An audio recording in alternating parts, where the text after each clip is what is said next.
오늘 말씀의 성경 본문은 에베소서 5장 21절에서 25절 말씀입니다. 그리스도를 경외함으로 피차 복종하라. 아내들이여 자기 남편에게 복종하기를 주께 하듯하라. 이는 남편이 아내의 머리됨이 그리스도께서 교회의 머리됨과 같음이니 그가 친히 몸의 구주시니라. 그러나 교회가 그리스도에게 하듯 아내들도 범사에 그 남편에게 복종할지니라. 남편들아, 아내 사랑하기를 그리스도께서 교회를 사랑하시고 위하여 자신을 주심같이 하라.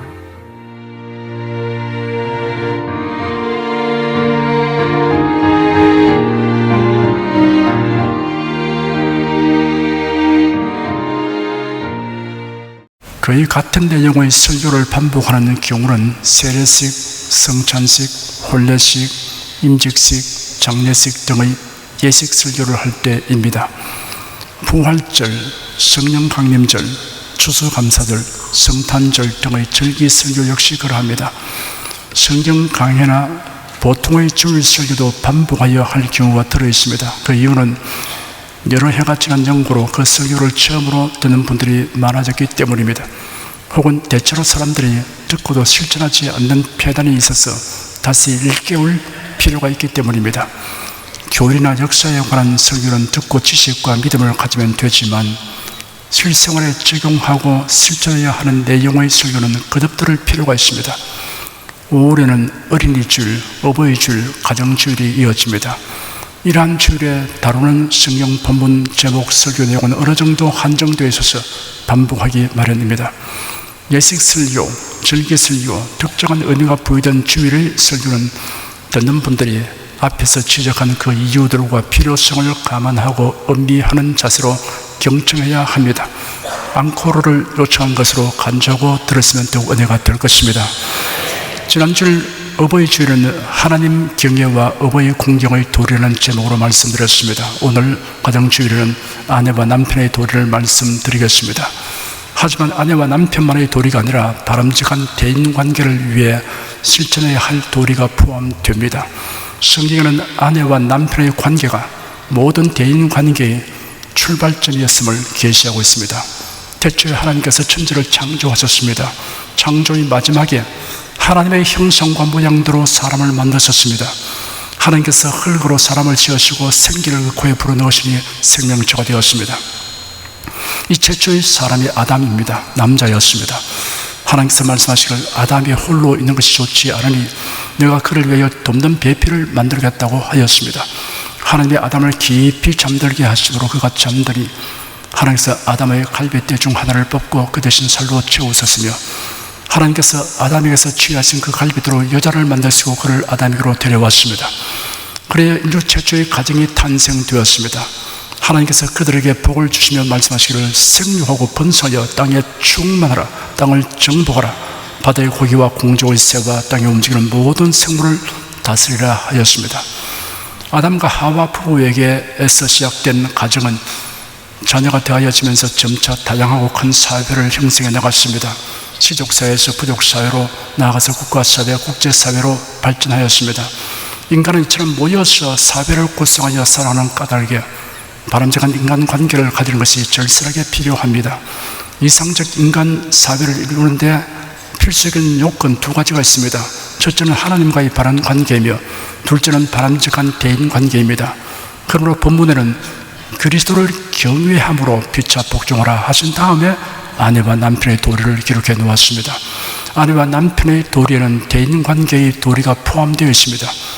도리란 사람이 마땅히 지켜야 할 바른 길을 의미합니다. 그러니 원칙에 해당하는 것입니다.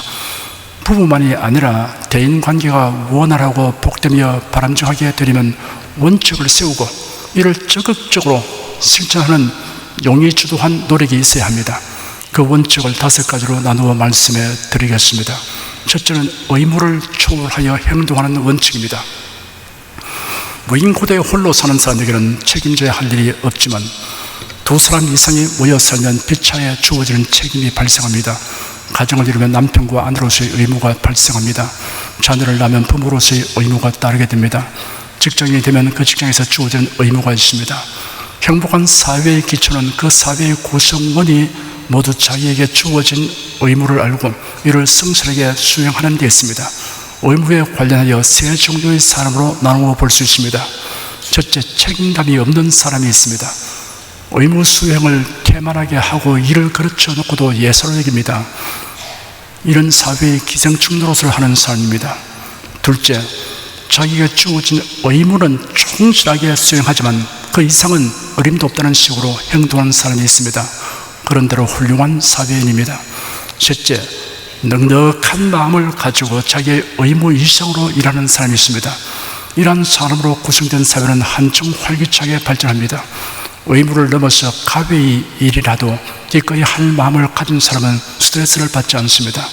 예수님의 가르침 가운데 너를 송사하여 속옷을 가지고자 하는 자에게 겉옷까지 가지게 하며 또 누구든지 너로 억지로 오리를 가게 하거든 그 사람과 신들을 동행하라는 말씀이 있습니다. 이런 다른 사람이 어떠한 무리한 요구를 하여도 다 들어주라는 말씀이 아닙니다. 그렇게 하지 않을 수 없는 특수한 상황을 전제하고 하신 말씀입니다. 그럴 때 가벼이 일을 하지 않겠다고 고집하다가 더 큰 손해를 보게 될 수 있습니다. 겉옷에 비하면 속옷은 값이 훨씬 저렴합니다. 어차피 속옷을 주어야 할 경우 겉옷까지 줄 작정을 하면 마음이 편안하게 됩니다. 로마의 지배를 받는 나라의 국민은 로마법을 따라야 합니다. 로마 사람은 점령지의 사람에게 강제로 오리를 동행하도록 요구할 수 있습니다. 그런 요구를 당했을 때 오리 이상을 동행해야 할 경우가 생깁니다. 이럴 때 시비가 발생합니다. 그러나 결과는 뻔합니다. 그러니 불만을 품고 투덜대면서 가기보다 처음부터 심리갈 마음을 먹으면 시비도 생기지 않고 스트레스도 받지 않게 될 것입니다. 주어진 의무의 범위를 스스로 확대하여 행하면 더 큰 피해를 면할 뿐 아니라 스트레스도 덜 받게 됩니다. 예수는 매우 실용적이고 현명한 대인관계의 원리를 가르쳐 주신 것입니다. 부득이한 경우가 아니고 자유로운 결정에 따라 행할 수 있는 상황일지라도 의무 이상의 일을 하려는 태도, 가외히 일하기를 즐기는 생활 자세는 바람직한 인간관계를 가지게 하며 그가 속한 사회에 유익을 끼치게 됩니다. 둘째는 권리를 다 주장하지 않는 원칙입니다. 권리에 관련하여서도 세 종류의 사람을 생각해 볼 수 있습니다.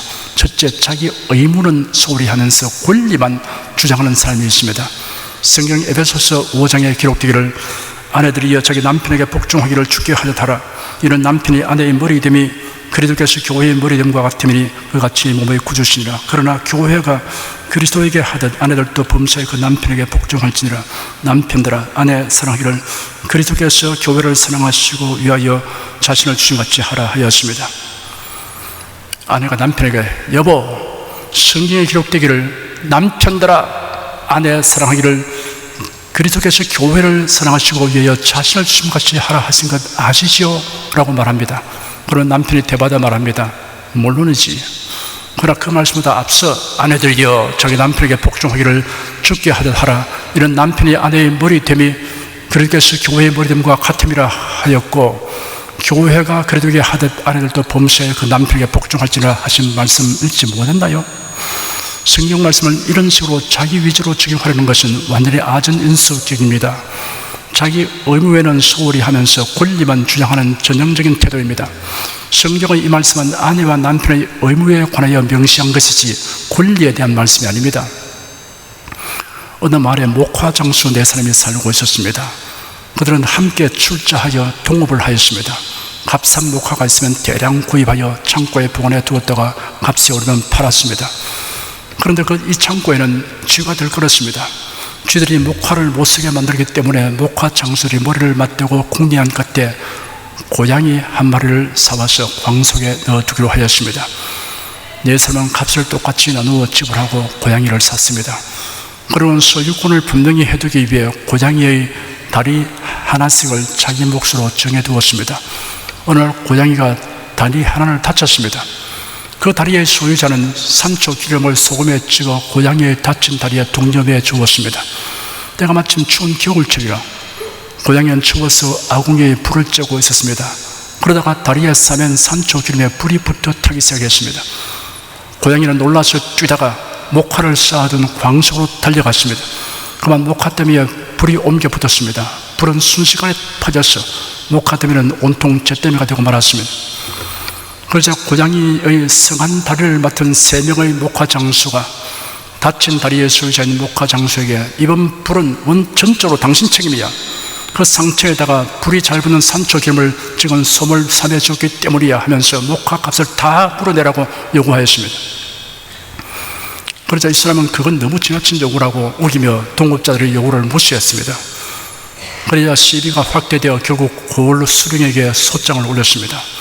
3사람이 모두 한 사람에게 피해 금액을 다 물어내라고 몰아붙이는 꼴을 보고 수령은 괘씸하게 이겼습니다. 그래서 판결하기를 너희들 3사람이 도리어 저 한 사람에게 피해를 배상해 주도록 하라 하였습니다. 3사람은 깜짝 놀라서 사또 분명히 고양이 다리 중에 저 사람의 것으로 지정된 다리가 다쳐서 저 사람이 산초 기름의 솜을 삼했기 때문에 불이 붙었습니다 하고 판결을 잘못 내렸다고 따졌습니다. 그래서 사또는 듣거라. 고양이는 아픈 다리에 불이 붙었지만 나머지 성한 다리 때문에 목화창고로 뛰어가지 않았느냐. 따라서 성한 다리 때문에 불이 난 것이 아니겠느냐. 3사람은 듣고 보니 더 이상 할 말이 없어서 물러나고 말았습니다. 동업자는 이런 경우에 책임을 같이 져야 할 텐데 자기 권리만 주장하려고 하다가 도리어 손해를 보게 된 것입니다. 둘째, 자기에게 주어진 의무에 충실하고 자기 권리도 다 행사한 사람이 있습니다. 능력 있는 사람이라고 하겠습니다. 셋째, 자기 의무에 충실할 뿐 아니라 자기 권리를 다 사용하지 않고 남겨서 다른 사람에게 베풀어주는 사람이 있습니다. 구약성경 레위기에는 가난한 사람과 타국인을 위해 배려하는 법이 이렇게 기록되어 있습니다. 너희 땅의 곡물을 벨 때 너는 밭 모퉁이까지 다 거두지 말고 너희 떨어진 이삭도 줍지 말며 너희 포도원의 열매를 다 따지 말며 너희 포도원에 떨어진 열매도 줍지 말고 가난한 사람과 타국인을 위하여 버려두라. 나는 너희 하나님 여호와니라. 자신의 논밭에 있는 곡식과 열매는 남김없이 추수할 권리가 있지만 그 권리를 다 사용하지 않고 가난한 사람과 타국인이 가질 수 있도록 남겨두라는 말씀입니다. 효부 룻이 그 시어머니를 복양하기 위해 고향 땅을 떠나 시어머니의 고향 유대 베들레헴으로 왔습니다. 생활이 몹시 가난하여 먹을 양식이 부족한 징이었습니다. 그러니 보리 이삭을 주우려고 추수하는 밭으로 나갔습니다. 밭에서 이삭을 줍는데 우연히 시아버지의 친족 중에 부자인 보아스가 소유한 밭으로 가게 되었습니다. 보아스가 마침 밭에 나왔다가 낯선 여인이 이삭을 줍는 것을 보고 추수하는 자들을 감독하는 종에게 누구냐고 물었습니다. 감독하는 종이 대답하기를 그 젊은 여자는 모압 지방에서 나오미와 함께 돌아온 모압 여인인데 이삭을 줍게 해달라고 하고는 아침부터 지금까지 계속 이삭을 줍고 있습니다 라고 말했습니다. 보아스는 나오미의 과부 며느리가 효부라는 사실을 이미 들어서 알고 있었습니다. 보아스는 자기 종들에게 명하기를 그 여자가 곡식 단 사이에서도 줍도록 하여 줄 뿐 아니라 곡식 다발 중에서 일부러 뽑아 두어서 줍도록 하라고 지시했습니다. 보아스는 레위기의 법을 따랐을 뿐 아니라 그 이상으로 하였던 것입니다. 하나님의 섭리로 보아스는 룻과 결혼해서 다윗의 할아버지인 오벳을 낳았습니다. 자신의 권리를 다 사용하지 않고 다른 사람을 배려하고 베풀어 주는 자를 하나님께서 기뻐하십니다. 가정이나 사회에서 그 구성원들이 자기 권리를 너무 밝히게 되면 각박한 가정과 사회가 되고 맙니다. 바람직한 가정과 사회는 자기 권리를 적당히 양보하는 사람들이 있음으로써 이루어집니다. 셋째는 완전을 요구하지 않는 원칙입니다. 사람의 생명과 재산의 안전에 관계된 작업은 완전하게 해야 합니다. 적당히 대충대충 하는 정신은 뿌리 뽑아야 합니다. 천재지변은 사람의 힘으로 방지할 수 없습니다. 태풍, 홍수, 지진, 화산 폭발을 막을 방도는 없습니다. 다만 사전 대비를 철저히 하여 피해를 최소화하도록 해야 할 것입니다. 일을 대충대충 하고 설마를 믿다가 발생하는 재난은 천재가 아니라 사람의 잘못으로 인한 인재입니다. 지난날 우리 사회에 발생했던 끔찍한 대형 인재들이 한두 가지가 아닙니다. 오후 아파트 붕괴 사건, 삼풍백화점 붕괴 사건, 성수대교 붕괴 사건, 아현동 도시가스 폭발 사건, 대구 도시가스 폭발 사건 등 세할 수 없이 많습니다. 근래에 발생한 속초, 고성, 강릉 지역을 불태운 강원도 대형 산불 사건 역시 인재였음이 드러났습니다. 무슨 일이든 완전하게 하려고 최선을 다해야 합니다. 그러나 인간관계에서는 상대방에게 완전을 요구하면 피차에 고통스럽고 불편한 관계가 됩니다. 상대방에 대한 기대치를 지나치게 높이지 말아야 합니다. 사람은 누구나 불완전합니다. 그러므로 이해와 용서가 필요합니다. 상대방의 처지에서 승리해 보도록 해야 합니다. 고의적으로 나태하고 무리히 행하고 행악하는 자를 이해하고 용납하는 것이 아닙니다. 노력하여도 역부족인 경우를 두고 하는 말입니다. 이런 경우는 기다려주고 믿어주는 것이 필요합니다. 예수님이 겟세마네 동산에서 대상을 들이보낸 무리들에게 체포될 때 함께 던 제자들이 다 달아났습니다. 하지만 부활하신 예수님은 주님 앞으로 나온 제자들을 꾸짖지 않고 맞아주셨습니다. 예수님은 두려움으로 인해 본의 아니게 쓰러지고 넘어지는 자들을 긍휼히 여기시고 기다려주시며 기대하고 믿어주십니다. 과연 제자들은 변화되었으며 주님께서 기대하신 대로 제자의 역할을 끝까지 충성스럽게 수행하였습니다. 완전 무결한 사람은 없습니다. 기회만 되면 속이려고 드는 사람, 고의적으로 거듭하여 그릇되게 행동하는 사람은 멀리해야 합니다. 그러나 깊이 성찰하여 자기 잘못을 인정하고 마음을 새롭게 하여 결심하고 나서는 사람을 위해서는 기다려주고 믿어주어야 합니다. 상대방에게 완전을 기대하게 되면 잔소리꾼이 됩니다. 사사건건 입을 대지 않고는 견디지 못하는 사람이 있습니다. 지나치게 간섭하는 남편이나 아내와 사는 것보다 홀로 사는 편이 훨씬 낫다는 생각을 하게 됩니다. 정리정돈을 철저히 하는 사람이 있는가 하면 무엇이든 사용하고는 제자리에 두는 법이 없는 사람이 있습니다. 서랍을 열면 닫을 줄 모르는 사람이 있는가 하면 남이 열어놓은 것이라도 닫지 않고는 그냥 둘 수 없는 사람이 있습니다. 속옷이나 바지를 허물벗듯이 벗어놓고 치우지 않는 사람이 있는가 하면 그런 것을 보면 눈에 거슬려서 속에서 천불이 나는 사람이 있습니다. 새치약 튜브도 중간을 눌러 짜는 사람이 있는가 하면 맨 아래 부분에서 위쪽으로 차근차근 짜서 사용하는 사람이 있습니다. 양복을 저고리부터 입든 바지부터 입든 그런 사소한 일에 신경 쓰지 말아야 합니다. 어느 쪽이 옳다고 판결할 수 없습니다. 그런 정도의 문제를 가지고 짜증내고 시비하는 것은 백해무익합니다.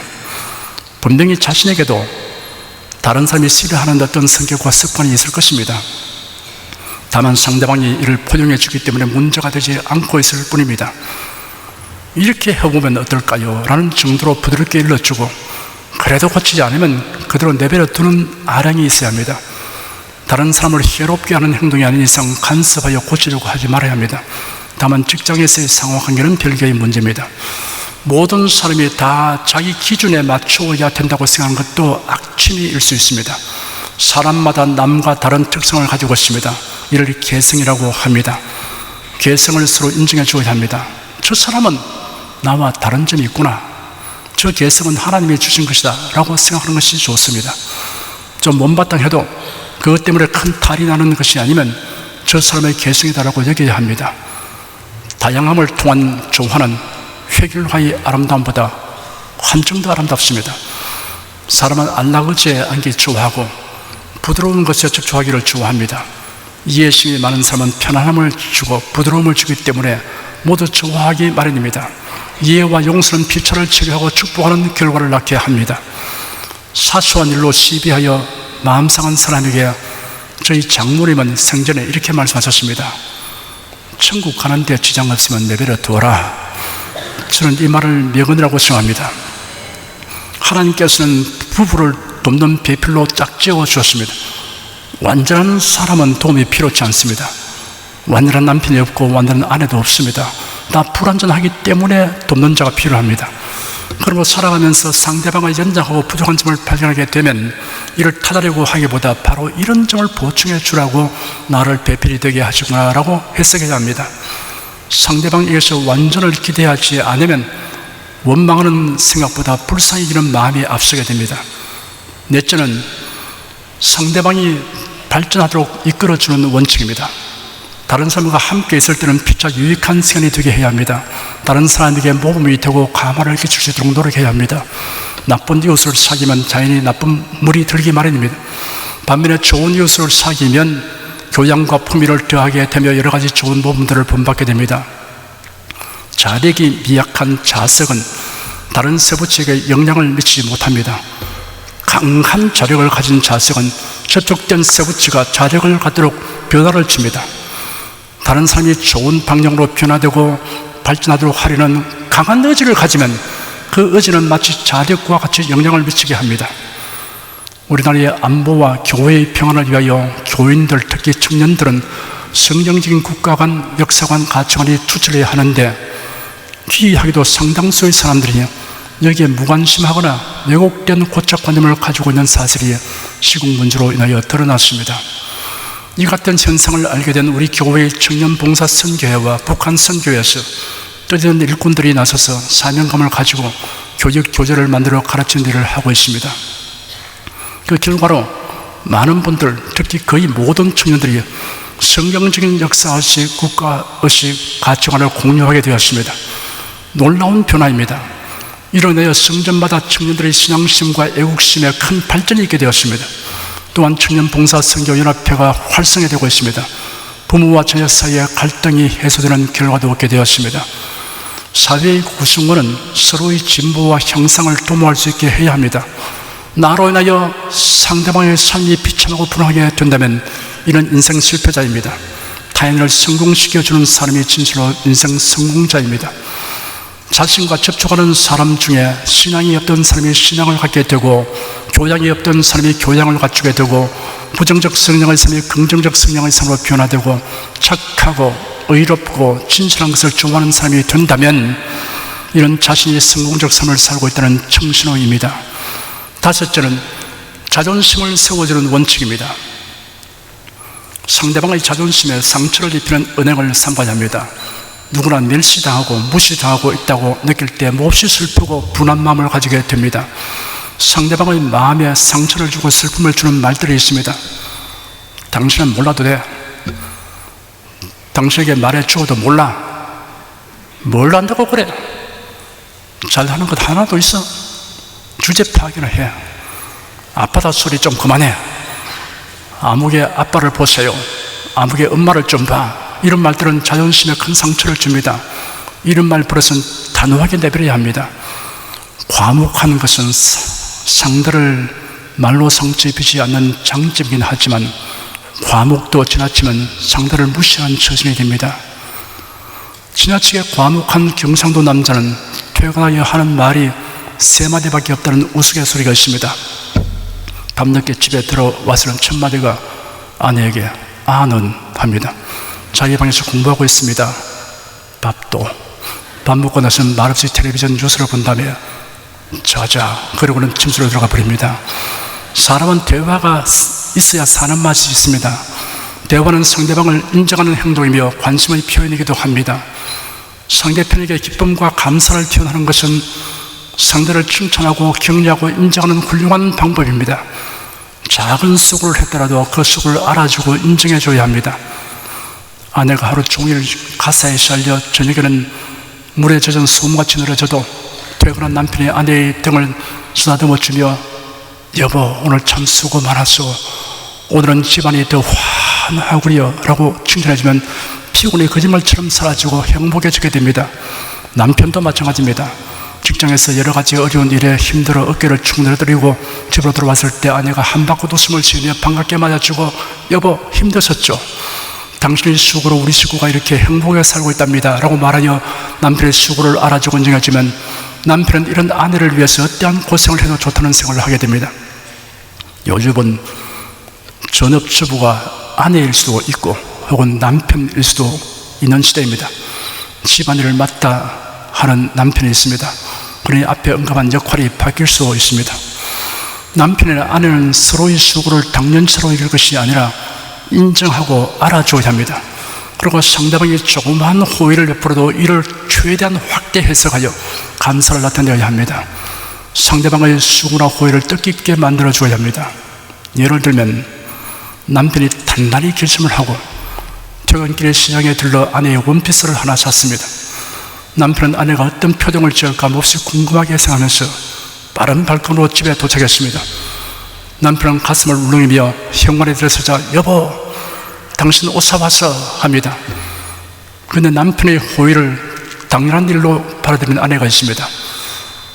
아내가 나와 보이도 않고 부엌에서 여보 나 바빠요 옷장에 걸어두세요 나중에 입어볼게요 라고 말하면 남편은 중얼거립니다. 내가 공연한 짓을 했군. 남편의 호의를 흡족하지 않게 여기는 아내가 있습니다. 그래야 한다는 말이 싸울 바에야 더 좋은 것으로 싸우지 합니다. 그런 남편은 생각합니다. 이런 멍청한 마누라 봤나. 남편의 호의를 의심하는 아내가 있습니다.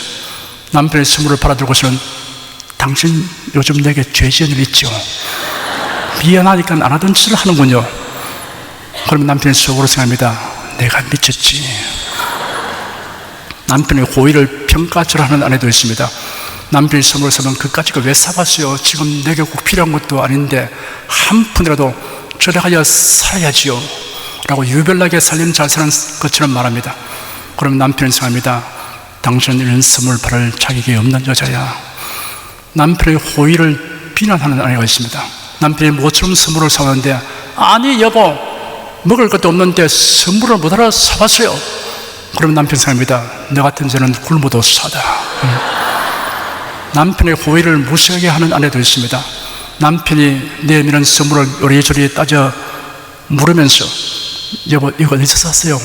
요즘 박연세를 하는 백화점에 가면 반값도 안 주고 살 텐데 내게 돈을 주었으면 사게 샀을 텐데. 그러면 남편의 마음이 얼마나 섭섭한지 모릅니다. 그리고 단단히 결심합니다. 내가 다시는 선물 사는 거 보아라. 남편이나 아내가 사온 선물이 별것이 아닐지라도 깜짝 놀라며 기뻐하면 상대방에게 고마움과 깊은 관심을 표명한 것이 되고 행복의 샘이 솟아나게 합니다.